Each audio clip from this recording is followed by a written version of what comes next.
Dans cette vidéo, on va s'attarder à une deuxième notion concernant l'étude de l'association de deux variables statistiques, à savoir la régression linéaire. Je tiens d'abord à souligner qu'on va se limiter à la présentation de la régression linéaire telle qu'elle est inscrite dans un cours de statistique descriptive. On verra plus tard, au niveau d'autres vidéos, la question de la régression linéaire, aussi bien pour une seule variable, ce qu'on appelle la régression linéaire simple, que la régression qui fait appel à plusieurs variables en même temps, c'est-à-dire la régression multiple. La notion de la régression linéaire, dans ce cas, fait appel à des outils de la statistique mathématique. Elle fait appel à la notion de modèle, de variables aléatoires, de distribution probabiliste aux fonctions de densité, d'hypothèses concernant le modèle, ainsi que d'estimateurs et les estimations des paramètres. Donc, au niveau de cette vidéo, on va se limiter à présenter brièvement la notion de droite de régression linéaire, sans rentrer dans les détails et faire appel, comme je l'ai dit, aux notions et concepts utilisés par la statistique mathématique. Il faudra considérer cette présentation comme un premier contact avec la notion de régression linéaire. Et comme je l'ai dit, on traitera la régression statistique, la régression linéaire, beaucoup plus en détail au niveau d'autres vidéos. D'ailleurs, en statistique descriptive, on traite la régression comme si on prenait en compte l'ensemble de la population et non un sous-groupe de cette population ou ce que l'on appelle un échantillon. Quand on parle d'échantillon et d'étude d'analyse statistique d'un échantillon, implicitement, on utilise au niveau de l'analyse et de l'étude de l'association entre deux variables, on fait appel aux outils de la statistique mathématique. D'ailleurs, Callot, dans son livre que j'ai cité précédemment, au niveau de la régression linéaire, il parle de droite de régression quand on a affaire à l'ensemble de la population. Par contre, il précise que lorsqu'on fait référence à un échantillon de cette population, on doit parler plutôt de droite d'ajustement. Ces deux définitions, droite de régression et droite d'ajustement, d'ailleurs, elles sont utilisées un peu n'importe comment dans différents ouvrages qui traitent de cette question. Maintenant, on va passer à la détermination de cette droite de régression à partir d'un nuage de points et de présenter également la méthode des moindres carrés pour l'estimation des paramètres de la droite d'équation, y est égal à x plus b, et enfin terminer par présenter les critères d'appréciation de la qualité de l'approximation du nuage de points par une droite de régression. Cette introduction étant faite, maintenant on va passer à la construction de la droite de régression. Donc, construction de la droite de régression y égale à ax plus b, soit la série double de deux variables continues x et y. X, c'est la variable explicative, y, variable expliquée ou dépendante. Donc, on va trouver en abscisse la variable x qui est la variable explicative et en ordonnée la variable y qui est la variable expliquée ou dépendante. Et comme on l'a vu dans la dernière vidéo, la forme du nuage de points constitué par la série double x et y suggère une forme de courbe. Ainsi, un nuage de cette forme, c'est-à-dire un nuage étiré ou allongé, que la relation entre x et y soit croissante ou décroissante, ici elle est par exemple croissante, nous fait penser à la présence d'une droite qui peut approcher au mieux ce nuage de points. Et cette droite aura pour équation y est égal à ax plus b. Maintenant, il reste à identifier la droite qui approche au mieux le nuage de points. C'est-à-dire, ainsi on peut voir qu'on peut approcher ce nuage de points par plusieurs droites. Voilà une droite, voilà une troisième droite, une quatrième, une cinquième. Donc tout le problème réside dans la recherche de la droite linéaire qui représente au mieux tout le nuage de points. Il reste à expliquer qu'est-ce qu'on entend par une droite qui représente au mieux un nuage de points. On va essayer d'expliquer ça par le biais d'un schéma. Donc voilà le plan XY, une droite, deux observations quelconques, X1, Y1, une autre observation, X2, par exemple ici, représenté par le couple X2, Y2. Donc, on a aussi, pour chaque X, on a son observation Y, mais qui se situe au niveau de la droite. Ici, pour X1, on va noter Y1 chapeau, pour montrer la différence entre l'observation, l'unité observée, et l'unité qui est estimée par la droite. Ainsi, également pour l'observation X2, Y2, on a X2 sur la droite, ça lui correspond Y2 chapeau. Ainsi, pour cet exemple à deux observations, on a deux écarts. Le premier écart, E1, qu'on note E1, c'est-à-dire entre l'observation Y1 moins l'observation théorique qui se situe au niveau de la droite de régression.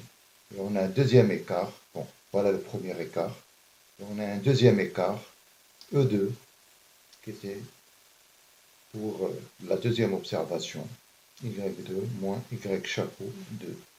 C'est celui-là, c'est cet écart.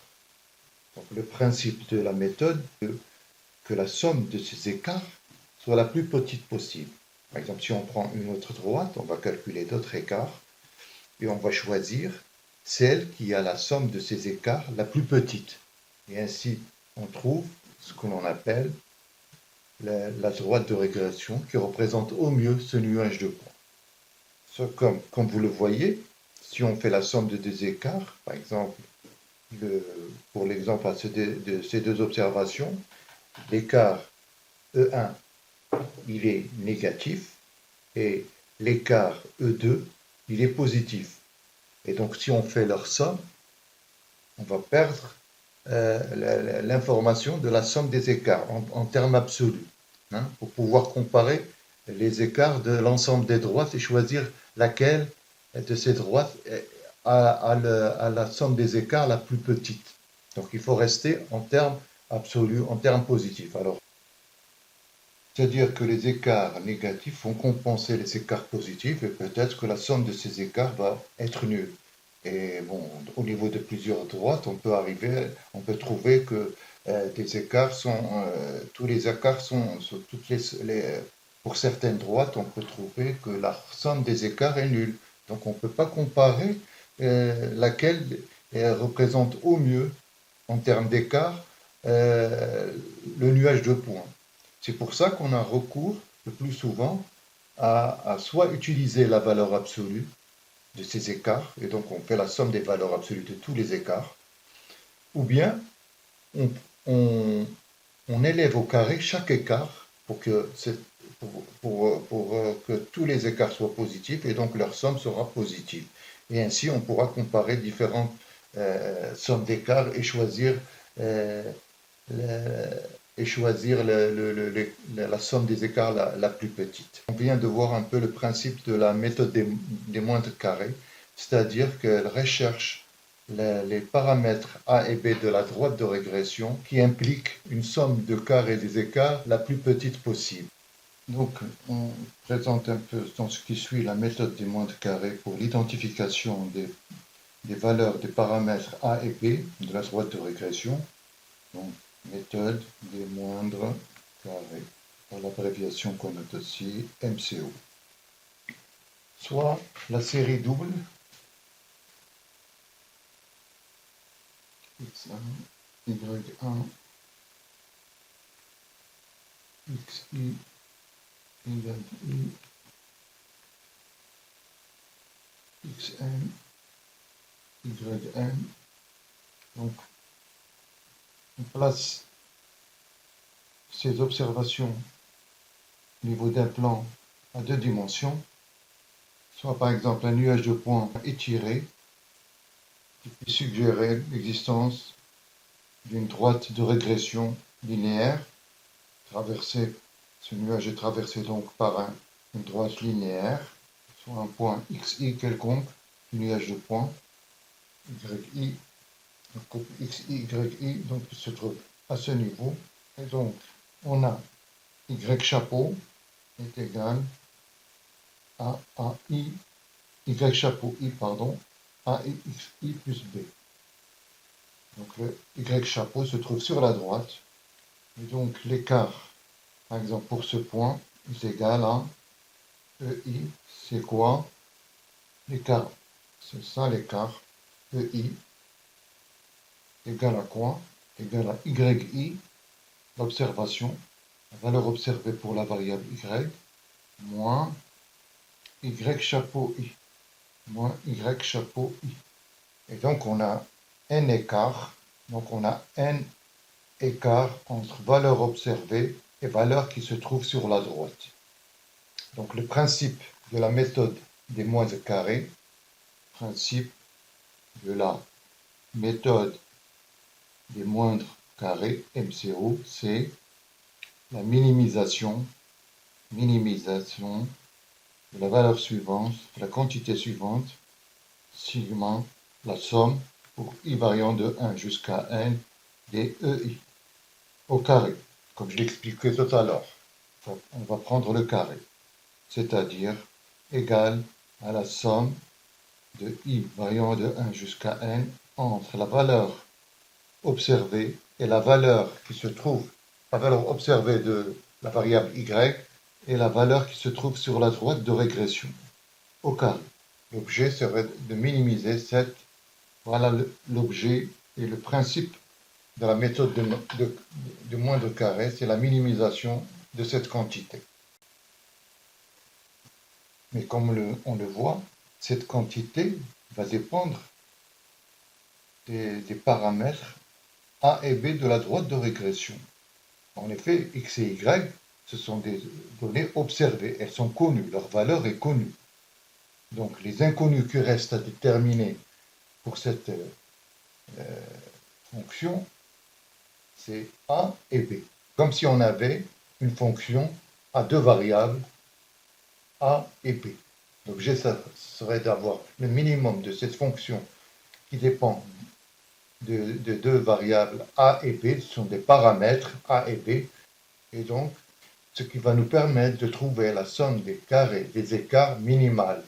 Donc on a x, i, y, i, ce sont des valeurs connues. Et les inconnus, et A et B, valeurs inconnues. Donc ce qui va nous donner f, comme s'il s'agissait d'une fonction à deux variables, f a b est égal à sigma pour i variant de 1 jusqu'à n des yi moins yi chapeau au carré. C'est-à-dire f de ab, faisons apparaître les deux paramètres au niveau de cette fonction, pour que ce soit plus clair, est égal à sigma pour i variant de 1 jusqu'à n des yi moins axi moins b, le tout au carré. Donc on doit trouver le minimum objet, le minimum de cette fonction, la fonction f. Et pour cela, on procède simplement comme on le fait pour des études de fonctions. On commence d'abord à dériver cette fonction au niveau de ces deux variables, qui sont ici a et b. Donc faisons la dérivée déjà par rapport à f, à a. Faisons d'abord la dérivée par rapport à a. Cela donne, donc on a deux dérivées. La première, les dérivées partielles par rapport à A, B, c'est-à-dire que on doit trouver, faisons cette dérivée, cela donne sigma pour i variant de 1 jusqu'à n moins 2xi. Attention, on dérive par rapport à A, non par rapport à B. Ici, par exemple, c'est x, elle est connue. yi moins AX moins B. Également la dérivée par rapport à P, c'est-à-dire moins 2 fois sigma. P donc c'est une seule donc on a moins 2 sigma pour i variant de 1 jusqu'à n, yi moins axi moins b. Comme on le sait, pour trouver le minimum, il faut que la dérivée soit nulle au niveau de ces deux points. Xi moins 2 sigma xi yi moins b égale 0. Également, pour la deuxième équation, on a moins 2 sigma i variant de 1 jusqu'à n yi moins axi moins b égale 0. En simplifiant ces deux équations, équation 1, équation 2, donc on poursuit notre. Et de l'équation 2, on déduit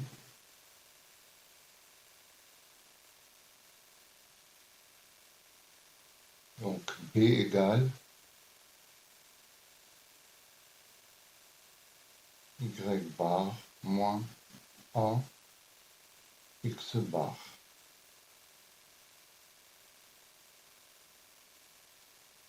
Il me reste à trouver la valeur du paramètre A. Donc,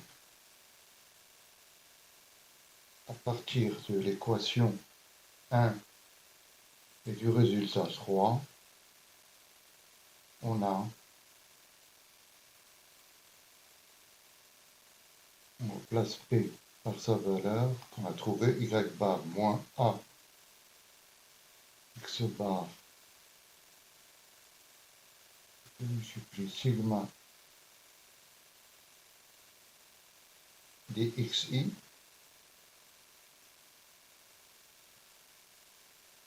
égale 0,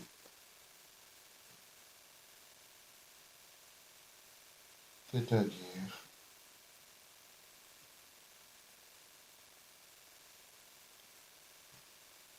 sigma dxi yi moins y bar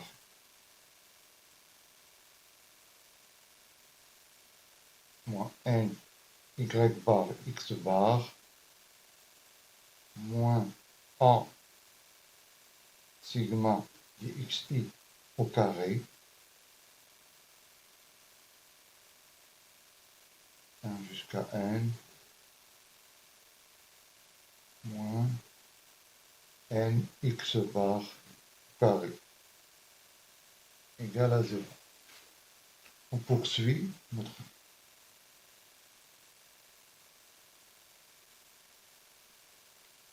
d'où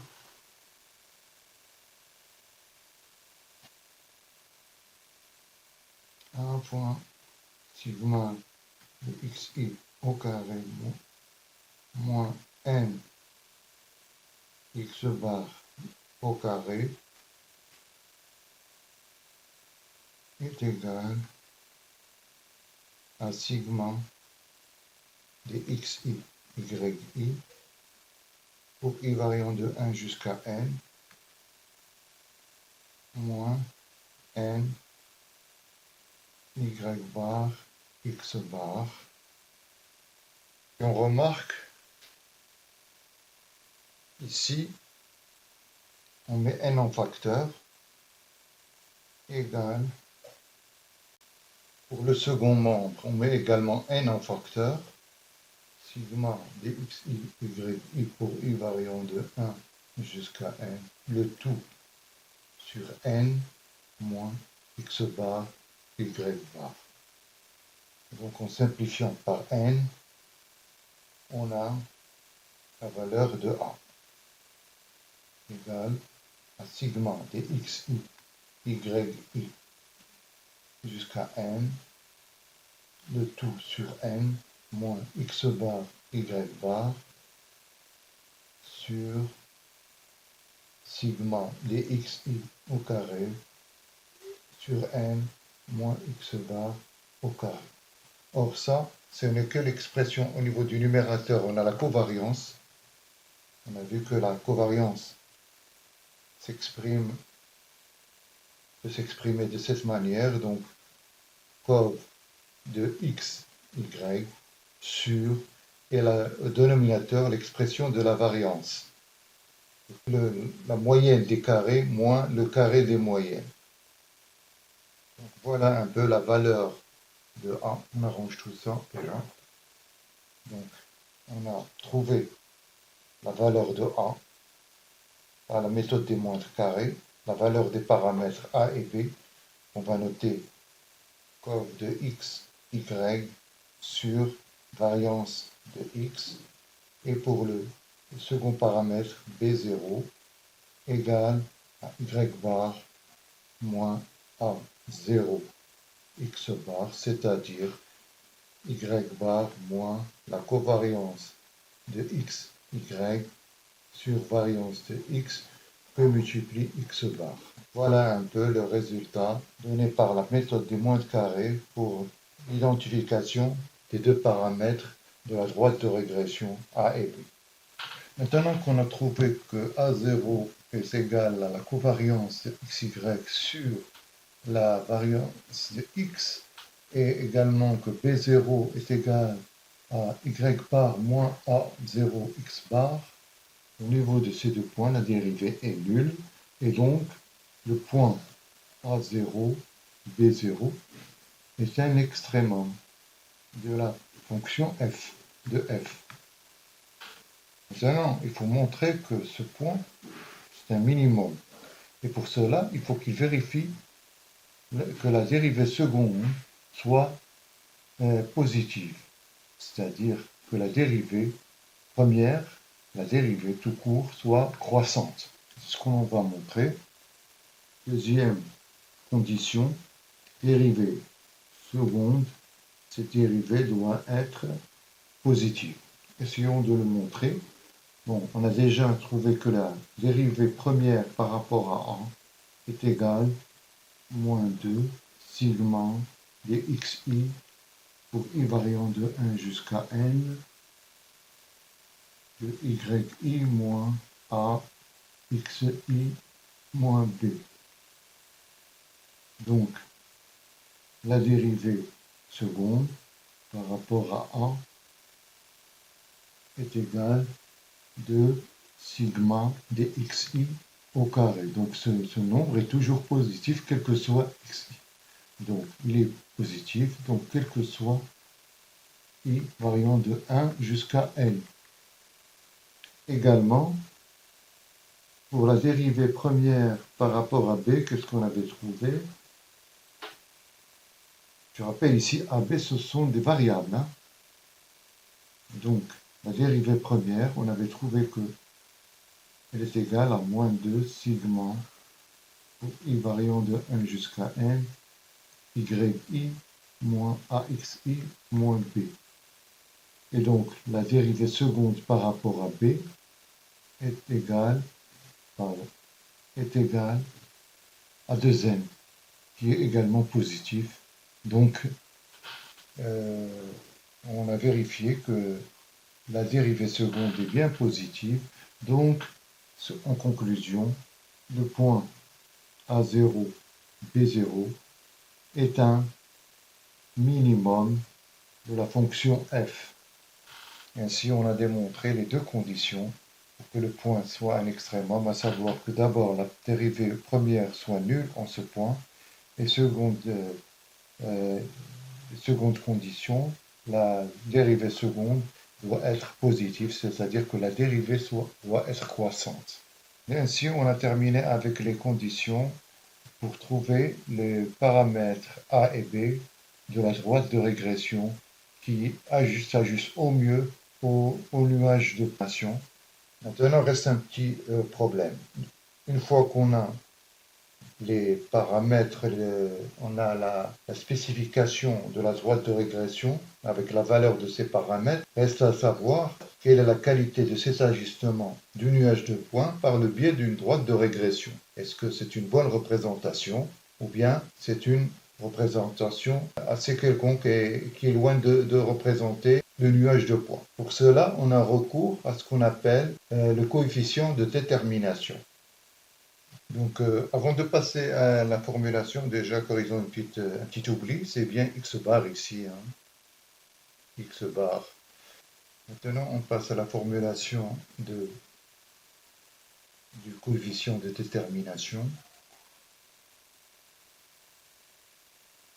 Maintenant, on va passer à la formulation du coefficient de détermination. Coefficient de détermination. Comme je l'ai dit il y a un instant, le coefficient de détermination va servir à apprécier la qualité de l'ajustement du nuage de points par le biais de la droite de régression. Schématiquement, on voit par exemple, voilà un premier, par exemple, voilà par exemple un bon ajustement, parce que là, l'écart entre les observations observées et les observations théoriques, les EI, sont très réduits. Donc ça, on peut appeler ça par exemple une bonne représentation ou bien un bon ajustement. Hein? Voilà. Ah, par contre, on peut voir qu'à travers ce second exemple, mauvais ajustement. Un exemple d'un mauvais ajustement. Bien que la droite ici minimise, hein, c'est la droite de régression qui est trouvée, c'est-à-dire par le biais des moindres carrés, mais elle reste, elle ne représente pas, elle est loin de bien représenter le nuage de points en question. Donc mauvais ajustement par exemple. Et on va voir maintenant que le coefficient de détermination a pour but d'apprécier cet ajustement. Est-ce qu'il est bon, ou est-ce qu'il est mauvais, ou est-ce qu'il est moyen, etc. Mais avant de passer à la formulation du coefficient de détermination, parce qu'il repose sur la décomposition de la variance de la variable y, on va essayer de présenter la décomposition de cette variance.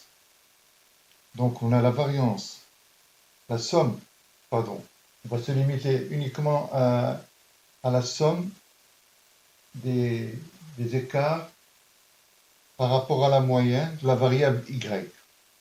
On a ce qu'on appelle la somme des carrés totaux est égale à la somme des yi moins y bar, le tout au carré. Si on divise la somme des carrés, la variance de y est égale à la somme des carrés totaux sur petit m. Hein.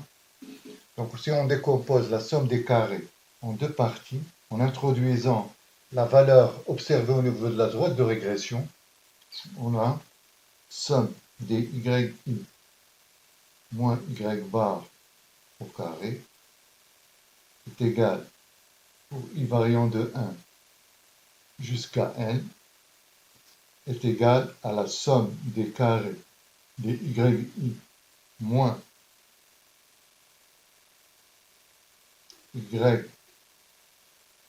chapeau i au carré pour i variant de 1 jusqu'à n plus somme des carrés des yi chapeau moins y bar au carré. On va voir quand on va aborder la régression par le biais des formules de la statistique mathématique, on va essayer de justifier, de prouver cette décomposition de la somme des carrés totaux.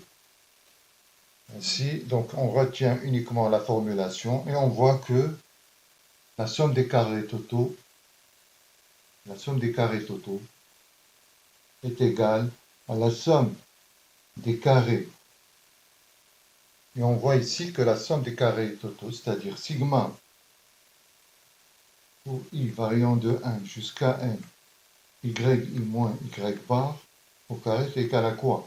Ça, ce n'est que la somme des écarts au carré. Hein. C'est l'observation moins la valeur théorique, ou bien la valeur au niveau de la droite de régression. Donc c'est la somme de l'écart. Par exemple ici c'est l'écart. C'est un écart. Donc ça, ce n'est que la somme des carrés des écarts.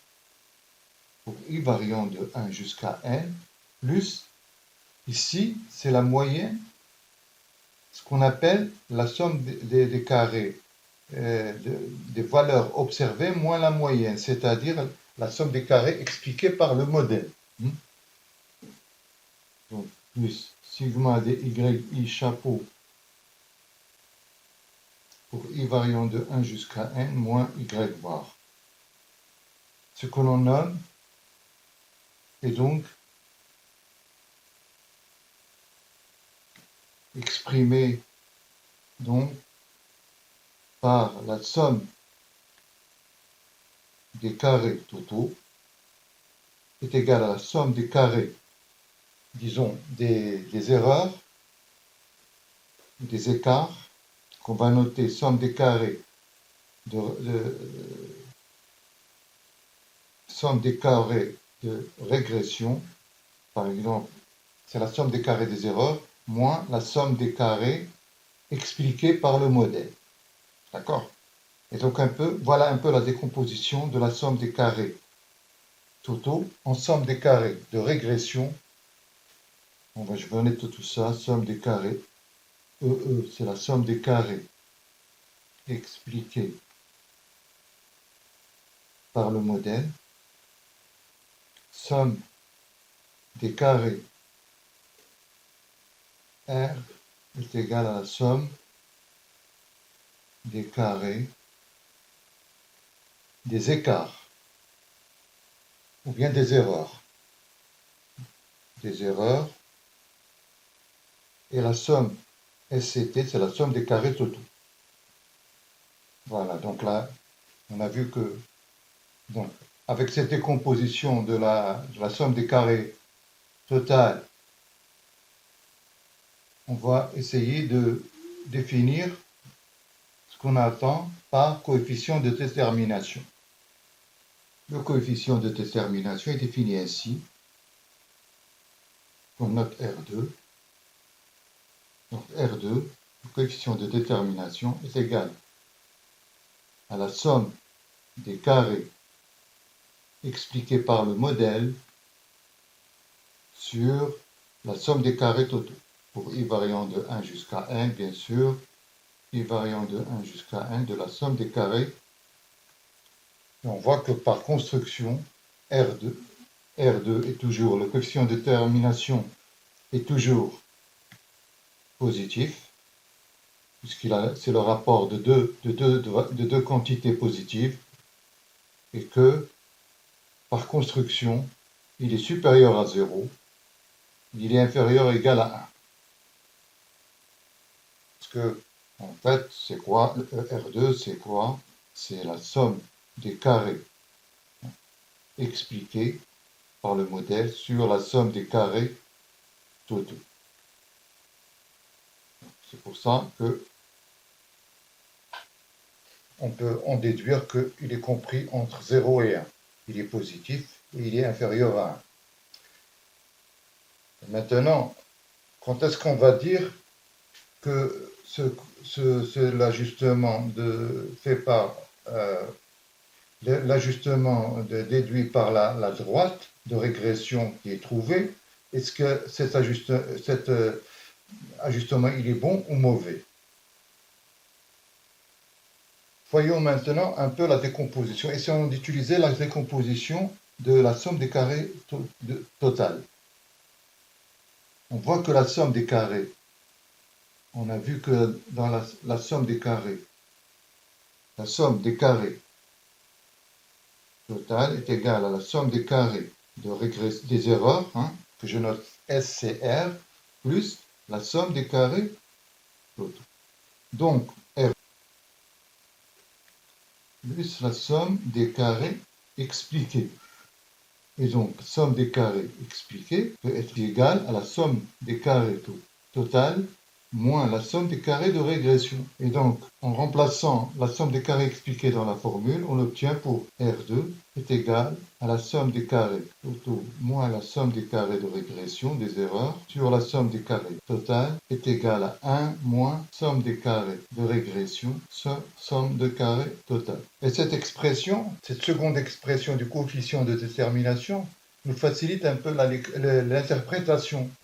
Pourquoi on va l'utiliser? Pour apprécier l'ajustement. C'est tout simplement que si les sommes des carrés, si le cas, si, on va faire plusieurs cas, si S, la somme des carrés, c'est-à-dire la somme des carrés des écarts pour i variant de 1 jusqu'à n entre les observations observées et les observations qui se trouvent sur la droite, si cette somme est très grande, donc si la somme des carrés est très élevée, alors S, parce que la somme des carrés totale, elle ne va pas changer. Donc, c'est comme si on avait un sablier entre la somme des carrés de régression et la somme des carrés expliqués. La somme de carrés totale restant fixe, si on voit que la somme des carrés de régression est très élevée, ça veut dire que c'est au détriment de la somme des carrés expliqués qui va diminuer. Et donc, si on a par exemple, dans le cas où la somme des carrés de régression est très élevée, ça veut dire que la somme des carrés expliqués est très petite. Et donc, ça veut dire que la somme des carrés expliqués est petite, ce qui implique que R2 va tendre vers quoi? Il va tendre bien sûr vers 0. On peut le voir autrement, uniquement par le biais de cette expression-là. C'est-à-dire que si la somme des carrés de régression est très élevée, elle va approcher à la somme des carrés de totaux. Donc ce rapport va être S, la somme des carrés de régression sur la somme des carrés totales va être proche de 1. Donc 1 moins 1, ça va être 0. Donc ça veut dire que l'ajustement est très mauvais parce que bon, les écarts par rapport entre observations observées qui sont sur la droite sont très élevés. Par contre, si la somme des carrés est très basse, est petite, alors on a S sur R sur la somme des carrés totale qui va tendre vers 0 et donc R2 va tendre vers 1. Donc le coefficient, l'expression de coefficient de détermination quand il est proche de 1, en conclusion, R2 proche de 0, mauvais ajustement, R2 proche de 1, bon ajustement. D'accord? En général, on parle aussi d'un seuil où R2 exprime un bon ajustement, à savoir que si par exemple R2 est compris pour un R2, pour un coefficient de détermination, pour un R2 qui est compris entre 0 ou 8 et 1, on parle en général, on dit en général qu'il s'agit d'un bon ajustement. Avant de passer à un exemple d'application pour le calcul des coefficients de la droite de régression et également le calcul du coefficient de détermination, une petite remarque concernant ce qu'on appelle le coefficient de corrélation linéaire. On va présenter la formule du coefficient de corrélation linéaire, à ne pas confondre avec le coefficient de détermination, bien sûr.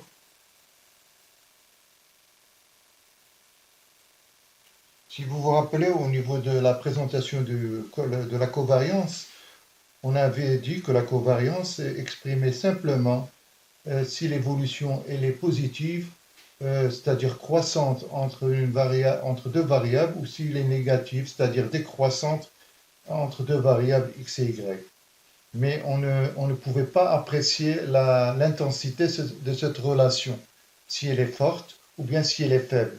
Le coefficient de corrélation permet de dire si la corrélation est très élevée, l'intensité de la corrélation est élevée, ou bien si elle est... Alors, le coefficient de corrélation est défini comme suit, qu'on note par petit r, égale à la covariance entre deux variables x et y sur les écarts types, le produit des écarts types des deux variables. Alors, je rappelle que l'écart type est égal à la racine de la variance de x. Et donc on pourra démontrer plus tard que ce coefficient est compris entre moins 1 et 1.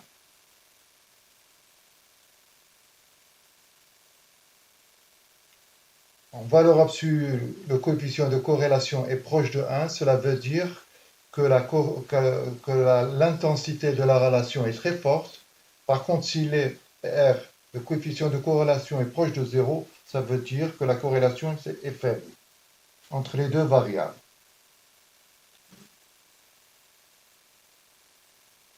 Pour un R proche de moins 1 ou de 1, forte corrélation entre les deux variables. L'intensité de la relation est élevée. Par contre, pour un R proche de 0, l'intensité de la relation est faible. On démontrera que le coefficient de corrélation linéaire est compris entre moins 1 et 1 quand on abordera la régression avec les outils de la statistique mathématique. Maintenant, passons au calcul avec un exemple que j'ai cité au début, à savoir la relation entre le poids et l'âge de 30 élèves. Donc, exemple, on reprend l'exemple de la vidéo précédente, à savoir l'âge et le poids de 30 élèves. On essaie de calculer les différents coefficients, à savoir le coefficient de régression et les coefficients de corrélation linéaire, et enfin le coefficient de détermination. Donc, exemple.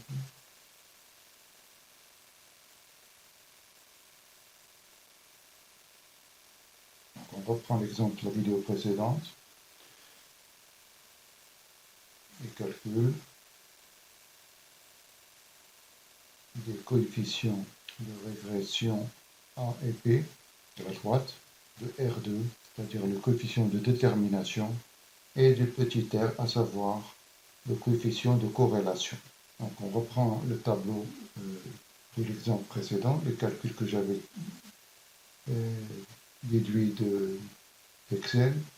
Donc pour les coefficients de régression A et B, donc on sait que A égale à la covariance de x, y sur la variance de x, et B est égal à la moyenne de la variable expliquée, c'est-à-dire y bar moins A, la moyenne de la variable explicative x bar. Donc on a déjà calculé la covariance, on sait que c'est égal à 29,82, on l'a déjà calculé.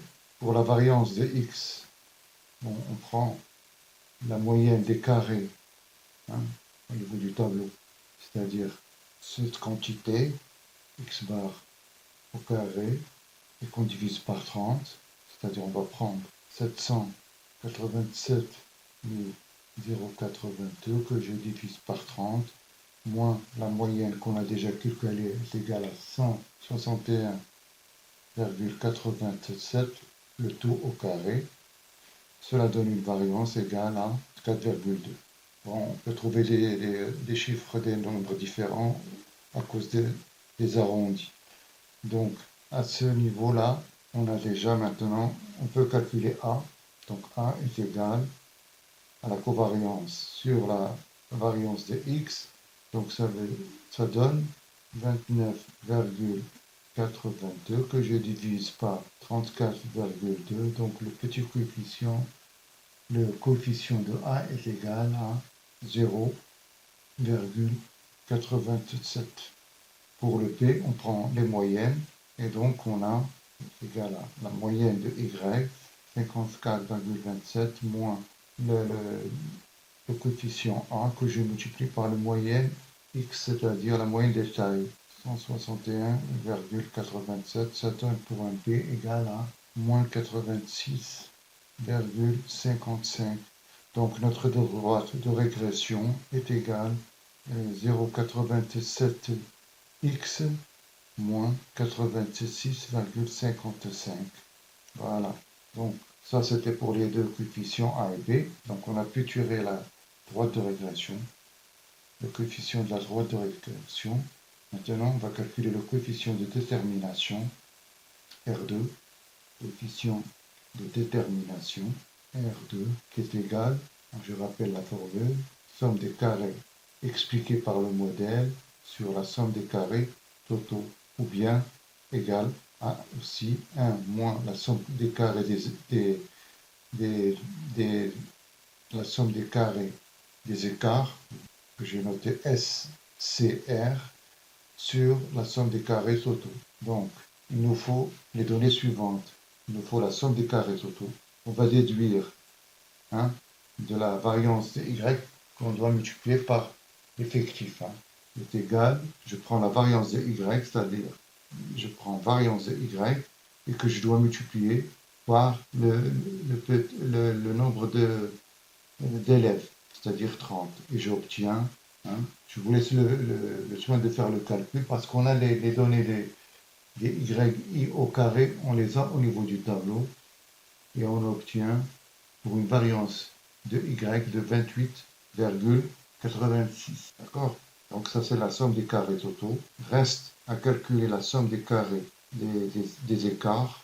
Et on sait que un écart EI quelconque est égal à l'écart entre la valeur observée moins la valeur de la variable expliquée au niveau de la droite de régression. D'accord? J'ai déjà fait ce calcul par le biais d'Excel. Donc, je vous donne les résultats au niveau d'un tableau. Donc, voilà le tableau concernant les écarts. Donc, au niveau de la troisième colonne, c'est Y chapeau. J'ai calculé pour chaque unité observée sa valeur au niveau de la droite de régression. C'est cette colonne. Y chapeau.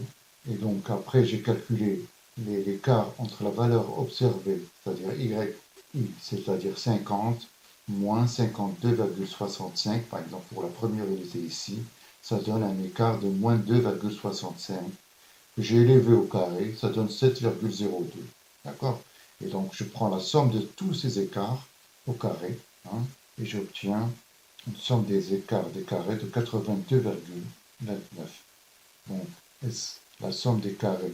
Donc, la somme des carrés des écarts, que je note SCR. Donc, somme des carrés des écarts, c'est la somme des EI au carré pour I variant de 1 jusqu'à, ici, on a 30 unités, c'est-à-dire, donc, c'est égal à 82,29.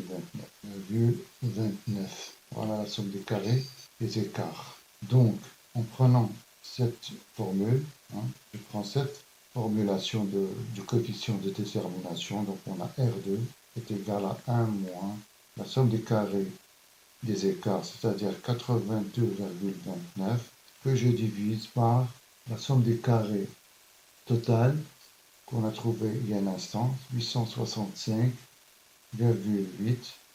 et cela donne cela donne approximativement un R2 égale à 0,91. Voilà, le coefficient de détermination. Donc reste maintenant à calculer le coefficient de corrélation qui mesure un peu l'intensité de la relation entre les deux variables. Le coefficient de détermination est égal à 0,91 bien sûr, donc il donne une bonne estimation de l'ajustement de la droite de régression. Il donne un bon ajustement du nuage de points par cette droite qu'on a trouvée. Le coefficient de détermination qu'on a trouvé, à savoir 0,91, exprime une bonne estimation du nuage de points par la droite de régression qu'on a trouvée. Maintenant, on va calculer le coefficient de corrélation R, coefficient de corrélation qui donne l'intensité de la relation l'intensité, qui exprime l'intensité de la relation entre les deux variables x et y, est égale à la covariance de x, y sur la racine du produit des deux variances, c'est-à-dire la racine, le produit des écarts types de chacune de ces deux variables. Donc je vous laisse le soin de faire les calculs de la racine des écarts types et on obtient un petit r égale, en fin de compte, à 0,95. Donc R est positif, donc ça déjà exprime une relation croissante entre x et y, c'est-à-dire si x augmente, y augmente, et également son niveau qui est très proche de 1, donc ça exprime une forte corrélation entre ces deux variables. Je vais vous donner également le graphique de la droite de régression que j'ai obtenue par le biais d'Excel. Quand vous le voyez au niveau de la droite de régression, y est égal à 0,86x moins 85,9.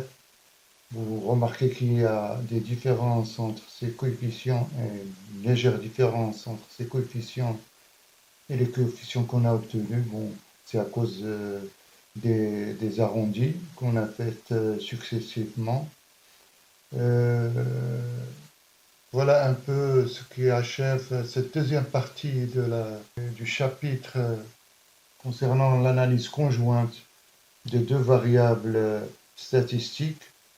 Dans une troisième et dernière partie, c'est-à-dire une troisième vidéo consacrée à ce sujet, on va essayer de présenter ce que l'on entend par un tableau de contingence. Sur ce, je vous dis salut et à la prochaine.